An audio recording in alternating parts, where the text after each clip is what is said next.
गंगदत्त की भूल। एक समय की बात है। एक कुएं में मेंढकों का राजा गंगदत्त रहता था। एक दिन वो अपने बंधु बांधवों के व्यवहार से आहत होकर कुएं की रहट के सहारे कुएं से बाहर आ गया। बाहर आने पर वो सोचने लगा कि किस प्रकार उनसे बदला लिया जाए। वो सोच ही रहा था, उसी समय उसने प्रियदर्शन नाम के एक कृष्ण सर्प को बिल में घुसते हुए देखा। उसे देखकर वो सोचने लगा कि क्यों ना इस कृष्ण सर्प को कुएं में ले जाकर उससे अपने सब शत्रुओं का विनाश ही करवा दूं। कहा भी गया है कि बलवान शत्रु के साथ किसी बलवान को ही भिड़ाकर उसका नाश किया जा सकता है। ऐसा करने से अपना कार्य भी सिद्ध हो जाता है और किसी प्रकार का कष्ट भी नहीं होता। गंगदत्त सोच रहा था कि पैर में गड़े कांटे को किसी दूसरे कांटे से ही निकाला जा सकता है। उसी प्रकार अपने सबल उग्र शत्रु को किसी उग्र और सबल के साथ भिड़ाकर ही बुद्धिमान व्यक्ति को उसका उन्मूलन करना चाहिए। ये सोचकर वो उस सर्प के बिल के समीप जाकर उसे बुलाने लगा। उसकी आवाज सुनकर प्रियदर्शन ने अनुभव किया कि वो प्राणी तो उसकी जाति का है नहीं, किंतु सर्प के अतिरिक्त इस लोक में मेरा किसी अन्य से परिचय भी नहीं है। तब बाहर जाने से पहले मुझे ये जान लेना चाहिए कि ये बुलाने वाला है कौन। क्योंकि जिस प्राणी के स्वभाव, कुल और निवास का पता न हो, उसके साथ संपर्क स्थापित करने का प्रयास कम ही करना चाहिए। इस प्रकार की बात विचार कर सर्प ने उससे पूछा, तुम कौन हो? मैं मेंढकों का राजा गंगदत्त हूँ। आपसे मैत्री करने के लिए आया हूँ। प्रियदर्शन कहने लगा, ये कैसे हो सकता है? तृण भी क्या अग्नि के साथ मित्रता कर सकते हैं? कहा भी गया है कि जो जीव जिस जीव का वध होता है वह कभी स्वप्न में भी उसके पास नहीं जाता। तुम ये व्यर्थ की बात क्यों कर रहे हो? गंगदत्त कहने लगा, आप कहते तो ठीक ही हैं कि आप हमारे स्वाभाविक शत्रु हैं, किंतु इस समय मैं किसी अन्य शत्रु के तिरस्कार से क्षुब्ध होकर आपके शरण में आया हूँ। कहा भी गया है कि सर्वनाश की स्थिति में अथवा अपने प्राणों के विनाश काल में मनुष्य को चाहिए कि वो आवश्यकता अनुसार शत्रु की अधीनता स्वीकार करके भी अपने प्राण और धन की रक्षा करे। सर्प ने पूछा, बताओ, किसने किया है तुम्हारा अपमान? मेंढक बोला, और किसी ने नहीं, मेरे अपनों ने ही मेरा अपमान किया है। तुम रहते कहाँ हो? किसी बावड़ी में, किसी कूप या सरोवर में, या फिर किसी झील में? मैं कुएं में रहता हूँ। देखो, हमारे पास पैर तो होते नहीं हैं, इसलिए मैं कुएं में प्रविष्ट नहीं हो सकता। और यदि इस प्रकार वहां प्रविष्ट हो भी गया तो वहां मेरे रहने के लिए कोई स्थान न होगा। अतः यहाँ तुम्हारा मनोरथ सिद्ध नहीं होगा।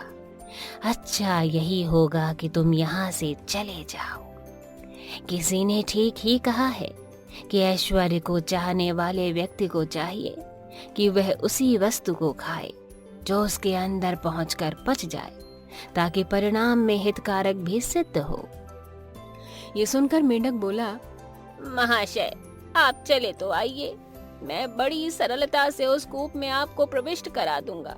वहाँ जल के छोर में एक रमणीय कोटर भी है, आप उसमें रहकर अनायास ही अपना पेट भर सकेंगे। उसकी बात सुनकर सर्प सोचने लगा कि वो वृद्ध हो चला है, कभी संयोग से ही कोई चूहा उसके मुख में फंस पाता है। इस कुलांगार ने मेरी जीविका का बड़ा ही सुख कर उपाय बताया है। मुझे वहां चले जाना चाहिए। किसी ने ठीक ही कहा है कि जिस व्यक्ति की शक्ति क्षीण हो चुकी हो और उसका कोई सहायक भी न हो, तो उस व्यक्ति को चाहिए कि वो अपनी जीविका के लिए अत्यंत सुखप्रद और सरलतम उपाय का ही चयन करे। यही बुद्धिमत्ता होगी। यह विचार कर उसने गंगदत्त से कहा, ठीक है, तुम आगे आगे चलो, मैं तुम्हारे पीछे आता हूँ। ये सुनकर गंगदत्त कहने लगा, ठीक है, चलते हैं। मैं आपको बड़े सुख से वहाँ ले जाऊंगा। वहाँ रहने के लिए रम्य स्थान भी दूंगा और नित्य के भोजन का भी खुलकर प्रबंध होगा। किंतु मेरा एक आग्रह आपको मानना पड़ेगा। वो क्या? वो ये कि आपको मेरे परिवार वालों की रक्षा करनी होगी। मैं जिन जिन को आपको कहूँ केवल उन्हें ही मार कर खाना होगा। सर्प बोला, तुम इस समय मेरे मित्र हो चुके हो, अतः तुम्हें मुझसे भयभीत नहीं होना चाहिए। मैं तुम्हारे कहे अनुसार ही मेंढकों को मार कर खाऊंगा। तो आप बिल से बाहर आ जाओ। सर्प बिल से बाहर आ गया और उसने सर्वप्रथम गंगदत्त का आलिंगन किया। इस प्रकार उन दोनों में मित्रता हो गई। उसके बाद आगे आगे गंगदत्त चला और पीछे पीछे प्रियदर्शन चलने लगा। कूप पर पहुंचकर रहट के मार्ग से गंगदत्त के साथ ही प्रियदर्शन भी उस कूप में जा पहुंचा। वहां पहुंचकर गंगदत्त ने सर्प को उसका कोटर दिखा दिया। जब वह कोटर में सुरक्षित पहुंच गया तो उसने अपने शत्रु मेंढकों को उसे दिखा दिया। उस दिन से उस सर्प ने उन मेंढकों को खाना आरंभ किया और एक एक कर कुछ दिनों में ही सबको खा गया। इस प्रकार जब मेंढकों का अभाव हो गया तो उसने गंगदत्त को बुलाकर कहा, मैंने आपके शत्रुओं का विनाश कर दिया है।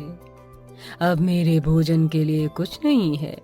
आप मुझे यहाँ लाए हैं, अतः अब आप मेरे भोजन की व्यवस्था कीजिए।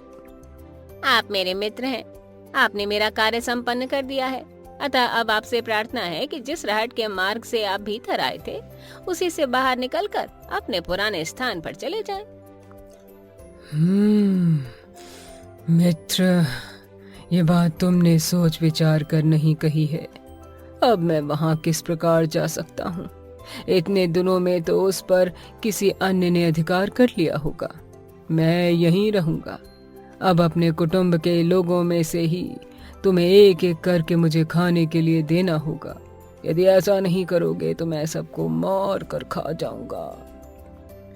इससे गंगदत्त को चिंता होने लगी। वो सोचने लगा कि उसने ये क्या कर डाला, क्यों वह इस सर्प को यहाँ लाया।